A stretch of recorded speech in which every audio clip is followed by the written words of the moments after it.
23 जनवरी 2023 को पूरे नेशन में हम सभी नेताजी सुभाष चंद्र बोस जी के 126th बर्थ एनिवर्सरी मना रहे हैं। उनका जन्म 23 जनवरी 1897 कटक में हुआ था। नेताजी के बारे में हम सभी को हिस्ट्री में काफ़ी कुछ बताया गया है और हम सभी नेताजी से बहुत ही इंस्पायर्ड है ही, और अपने आने वाले जनरेशन्स को भी उनकी पर्सनालिटीज़ के बारे में बताकर इंस्पायर्ड ज़रूर करेंगे। परंतु आज के इस वीडियो में आइए हम सभी नेताजी और नागालैंड के कनेक्शन के बारे में जानते हैं। रुजाहो गांव नागालैंड की एक पहाड़ी पर स्थित है जो कोहिमा से लगभग 45 किलोमीटर की दूरी पर है। अप्रैल 1944 में नेताजी और उनकी आईएनए की टीम यानी आज़ाद हिंद फौज पहली बार इस गांव में पहुंची थी। उन्होंने इस गांव में पहली बार आकर अपनी आईएनए टीम की एडमिनिस्ट्रेटिव गठन किया था।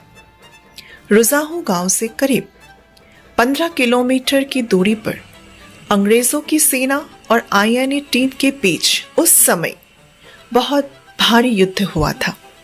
इस युद्ध में नेताजी ने अपनी फौज के साथ मिलकर सैकड़ों ब्रिटिश सैनिकों को हराकर अपना बंदी बना लिया था और इसके बाद इसी गांव के घर में नेताजी अपनी टीम के साथ लगभग 9 दिन तक रुके थे।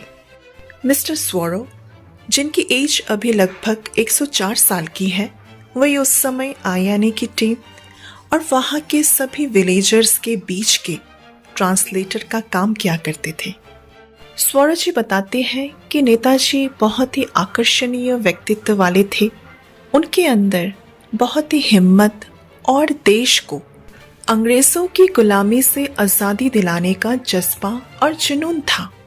वे ये भी बताते हैं कि शुरू में तो वे सभी नेताजी से थोड़े बहुत डरते थे, परंतु नेताजी का नागा समाज के प्रति आंतरिक प्रेम और भाईचारे की भावना को देखकर सभी नागा विलेजर्स उस समय नेताजी को और उनके टीम को मदद करने के लिए संपूर्ण रीति से नेताजी के साथ जवाबदार लेकर खड़े हो गए थे, सहयोगी बनकर।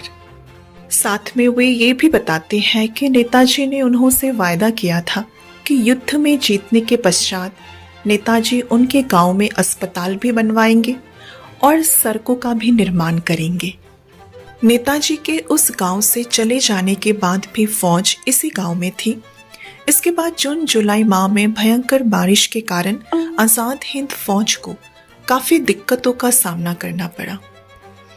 इसी गांव में फौज के लिए राशन पानी पहुंचना भी बंद हो गया था और वे भूखे रहने लगे। उसी समय ग्रामीण नागा महिलाओं ने किसी तरह से पहाड़ी से नीचे जाकर फौज के लिए पीठ पर वे पानी लाती थी। फिर फौज के पास गोला बारूद और हथियार पहुंचना भी बंद हो गया और फिर आज़ाद हिंद फौज की टीम को भारी युद्ध में हार का सामना करना पड़ा। आज भी यहाँ के लोग नेताजी को बड़े प्रेम और सम्मान से याद करते हैं। साथ में नेताजी को अपने लीडर के रूप में मानकर वे यही प्रेरणा लेते हैं कि हमें भी अपने देश के लिए कुछ अच्छा कर और गुजरना जरूर चाहिए।